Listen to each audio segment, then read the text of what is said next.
한옥마을 한병문화관 공연장에 2억 원이 넘는 명품 피아노가 들어왔는데 규모도 작은 공연장에 피아노 한 대 지나치게 많은 세금을 쏟아부었다는 지적이 일고 있습니다. 정부가 서울 집값을 잡겠다며 수도권의 신도시 5곳을 만드는데 수도권 집중을 완화하기는커녕 부추긴다는 비판이 일고 있습니다. 지지부진한 새만금 신항의 건설 계획이 일부 바뀌어 부두가 계획보다 커지고 완공 시기는 늦춰질 전망입니다. 동학농민혁명을 전면에 내세운 드라마 녹두꽃이 최초로 방영되고 있는 가운데 동학농민혁명에 대한 국민적인 관심이 커질 것으로 기대됩니다. 여러분 안녕하십니까? JTBC 8시 뉴스입니다. 전주 한옥마을 한병문화관 공연장에 2억 원이 넘는 피아노가 들어왔습니다. 최고급 명품 피아노라는데 규모도 크지 않은 공연장에 굳이 이렇게 비싼 피아노를 사야 하는지 논란이 일고 있습니다. 나금동 기자의 보도입니다. 전주 한병문화관 공연장에 있는 독일제 명품 그랜드 피아노입니다. 장인들이 수작업으로 만든 이 피아노 가격은 무려 2억 2천만 원입니다. 전주시 산하기관인 전주문화재단은 지난 3월 자신들이 운영하는 전주 한병문화관에 이 고가의 피아노를 설치했습니다. 뮤지컬과 무용, 클래식 같은 다양한 공연을 할 때 비싼 피아노가 필요하다는 이유 때문입니다. 저희가 공연을 한다고 하면 전주 한옥마을에 있는 한병문화관이라고 소개가 되거든요. 그러면 전주 한병문화관의 수준이 될 수도 있어요. 그러나 전주 한병문화관은 지난 2002년 국악과 판소리 공연을 위주로 출발한 곳입니다. 이후 뮤지컬과 클래식 등 다양한 장르의 공연도 함께하지만 판소리 중심의 공연장에 2억 원이 넘는 피아노가 필요한지 의문입니다. 전통문화관의 한벽극장은 우리의 판소리라든지 국악을 위주로 하시고 피아노 쓰는 확률은 있겠지만 그렇게 많지는 않거든요. 다른 곳과 비교해봐도 예산 낭비 우려가 제기됩니다. 전주 한병문화관 공연장 규모는 235석, 김제 문화예술회관 공연장의 경우 비슷한 230석 규모의 3천만 원대 피아노를 들였습니다. 익산과 군산예술의 전당은 2억 원대의 피아노를 샀지만 이곳은 1,000석이 넘는 대규모 공연장을 갖추고 있습니다. 더구나 전주의 한국소리문화의 전당에 이미 2억 원대 피아노 석 대가 있어서 전주에서 수준 높은 공연을 할 경우 소리문화의 전당 피아노를 이용하면 됩니다. 이 때문에 피아노 판매자들조차 예산 낭비를 우려합니다. 웬만한 게 아니면 안 써요. 특수무대 아니면은 1,500만 원이면 뭐 국산 좋아요. 2천만 원 산, 2천만 원 미만 산이면요 국산도 좋습니다. 전주시의 지난해 지방채는 1,300억 원이 넘습니다. 빚이 많은 전주시가 규모가 작은 공연장에까지 최고급 명품 피아노를 구입해야 하는지 논란이 이어지고 있습니다. JTBC 뉴스 나금동입니다. 정부가 서울 집값을 잡겠다면서 수도권에 신도시 5곳을 만들겠다고 발표했죠. 수도권 집중을 완화하기는커녕 부채질하고 정부가 내세우는 국가 균형 발전 정책도 거스른다는 비판이 작지 않습니다. 권대성 기자가 보도합니다. 정부가 경기도 고양시와 부천시에 신도시를 만들기로 했습니다. 두 곳에 들어설 주택은 모두 5만 8천 채입니다. 서울 도심권에 30분 내 접근이 가능한 도시입니다. 고양 창릉은 서울로부터 1km 이내에 위치하고 부천 대장은 서울과 연접해 있는 등 지난해 12월 발표된 세 곳을 더해 수도권 3기 신도시 5곳에 공급될 주택은 17만 채입니다. 2017년 평균 가구원 수가 2.5명인 점을 고려하면 예상 인구는 43만 명. 전국 10곳에 만든 혁신도시의 계획 인구 26만 7천 명보다 60%나 많습니다. 전체 인구 가운데 수도권의 인구 비중은 지난 1995년 45.1%에서 꾸준히 늘어 지난해에는 49.8%에 이릅니다. 이런 가운데 수도권의 신도시를 만들면 비수도권 인구가 수도권으로 빠져나가고 수도권 비대화를 부채질할 거라는 비판이 나옵니다. 수도권 3기 신도시 개발로 인해서 지방의 인구 유출이 더욱 심화될 것으로 지금 예상이 되고 있고요. 그에 따라서 국가 불균형 그리고 지방 소멸 등의 지방의 위기가 더욱 가중될 수 있을 것으로 보고 있습니다. 서울 집값을 잡으려면 수도권 신도시 건설 대신 공공기관의 비수도권 이전 등 강력한 분산 정책이 필요하다는 지적입니다. 하지만 지난해 9월 이해찬 민주당 대표의 발언만 있었을 뿐 정부는 외면하고 있습니다. 국가 균형 발전을 내세우는 정부가 과연 실천 의지가 있는지 되묻는 목소리가 높아지고 있습니다. JTB 뉴스 권대성입니다. 지지부진한 새만금 신항의 건설 계획이 일부 바뀔 것으로 보입니다. 부두가 계획보다 커지는 대신 완공 시기는 늦춰질 전망입니다. 송창용 기자입니다. 새만금 바닷길의 관문 역할을 하게 될 새만금 신항입니다.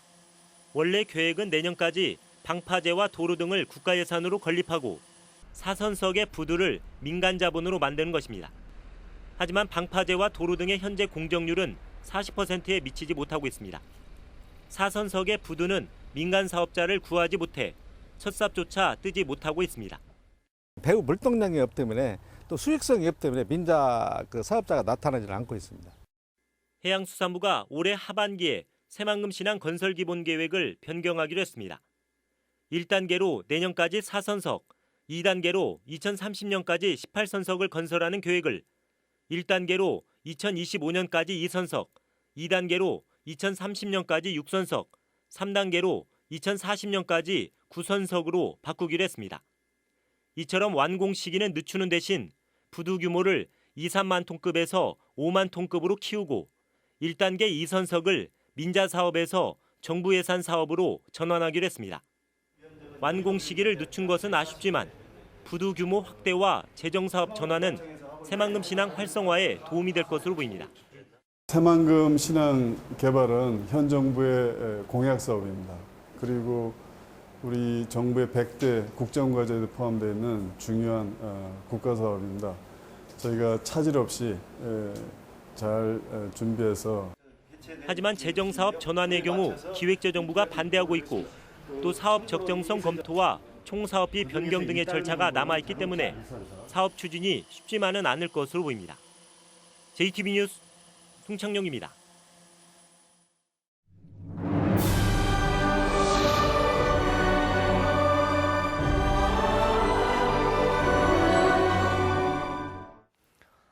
(125년) 전 가보 농민들의 이야기를 담은 드라마 녹두꽃이 TV를 통해 방영되고 있습니다. 동학 농민혁명을 전면에 내세운 드라마는 녹두꽃이 처음입니다. 드라마 녹두꽃을 계기로 동학 농민혁명에 대한 국민적 관심도 높아질 것으로 기대를 모으고 있습니다. 하원호 기자가 보도합니다.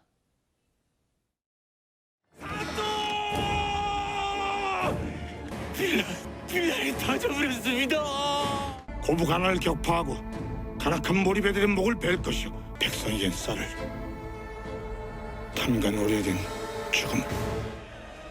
잔혹한 수탈에 허덕이던 고부 농민들이 관하로 진격합니다. 드라마 녹두꽃은 농민군과 토벌대로 갈라져 서로의 가슴에 총구를 겨눠야 했던 이복 형제를 통해 사람 사는 세상을 꿈꾸다 쓰러져간 이름 없는 민초들의 이야기를 다뤘습니다. 125년 전 얘기지만 지금의 얘기와 그리 다르지 않다.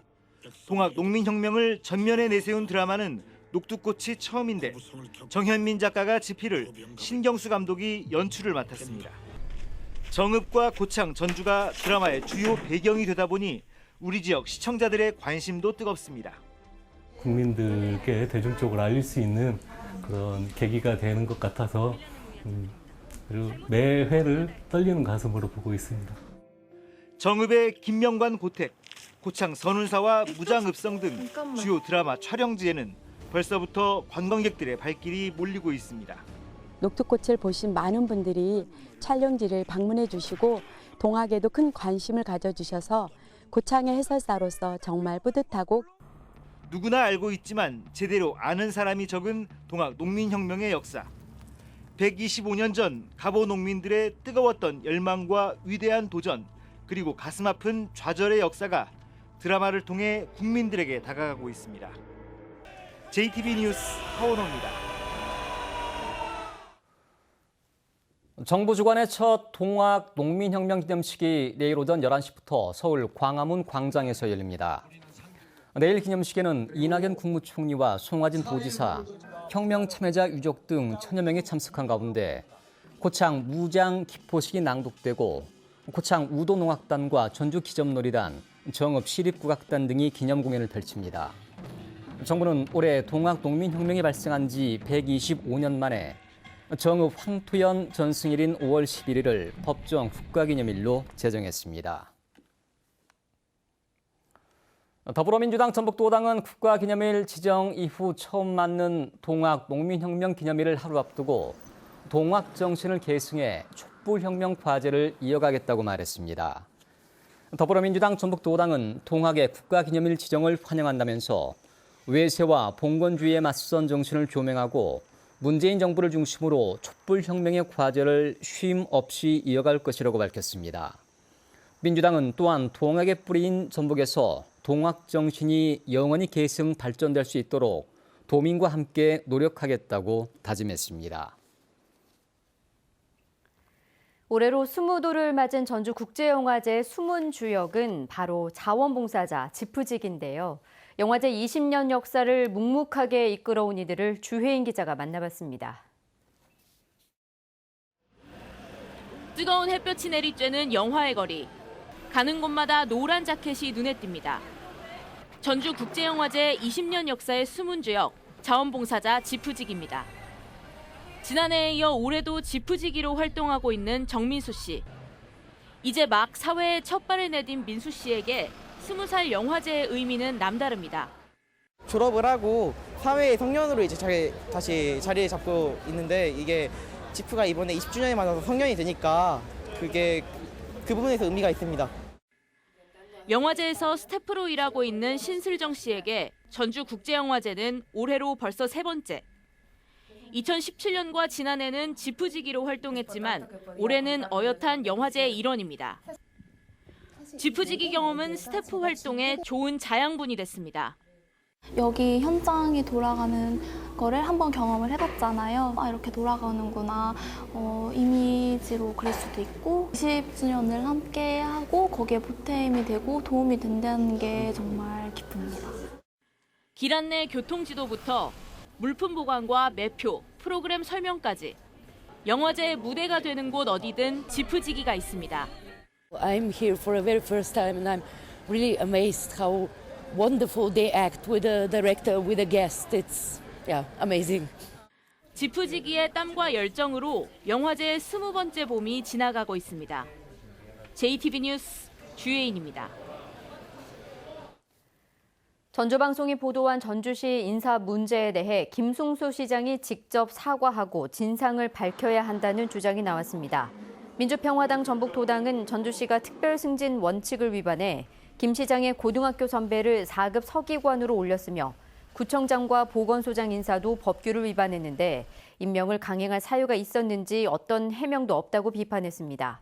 평화당은 김승수 시장이 먼저 사과해야 마땅하다며 직접 해명하고 진상을 밝혀서 만약 인사 과정에 의혹이 있다면 원상복귀시켜야 한다고 주장했습니다. 전북지방경찰청은 최근 2달간 병원 의료진 폭력이나 대중교통 운전자 폭행 등 생활 주변 악성 폭력에 대한 특별 단속을 벌여 114명을 검거하고 이 가운데 8명을 구속했다고 밝혔습니다. 범죄 유형은 폭행이 56.3%로 가장 많았고 무전 취식 19.4%, 업무방해 11.1% 순으로 분석됐습니다. 특히 폭력 전과자가 다시 범죄를 저지른 사례가 전체의 86%를 차지해 재범률이 높은 것으로 나타났습니다. 전라북도가 농생명과 연기금을 특화시킨 금융중심지 모델을 개발하기 위한 작업에 착수했습니다. 전라북도는 오는 11월까지 연구 용역을 통해 농생명과 연기금 자산운용 중심의 금융중심지 모델을 구체화하고 금융산업 국제화 지원 방안을 발굴하기로 했습니다. 앞서 지난달 금융위원회는 전북혁신도시의 금융중심지 지정을 보류하면서 농생명과 연기금 금융 모델을 구체화하고 생활여건 등 인프라를 개선할 것을 전라북도에 주문했습니다. 교복업체 선정 과정에서 규정을 어긴 사립학교 교사 2명에게 징계 처분이 요구됐습니다. 전북교육청 감사 결과 사립중학교 교사 2명은 교복업체 선정 1차 심사에서 입찰 자격이 없는 업체를 통과시키거나 학부모위원회 평가표를 대신 적은 것으로 드러났습니다. 교육청은 이들 교사에 대해 경고와 주의 등 징계 처분을 내릴 것을 사학법인에 요구하고 재무감사 등을 통해 비슷한 유형의 비위 사실이 있는지 살필 방침입니다. 익산경찰서는 보이스피싱 범죄로 뜯어낸 돈을 중국 조직에 보내려 한 전달책을 붙잡아 구속영장을 신청했다고 밝혔습니다. 47살 서모 씨는 어제 낮 3시쯤 익산시 모현동의 한 은행에서 보이스피싱 피해액 2,300만 원을 중국 보이스피싱 조직에 송금하려 한 혐의를 받고 있습니다. 경찰은 서 씨에게 지시를 내린 중국 총책을 쫓고 있습니다.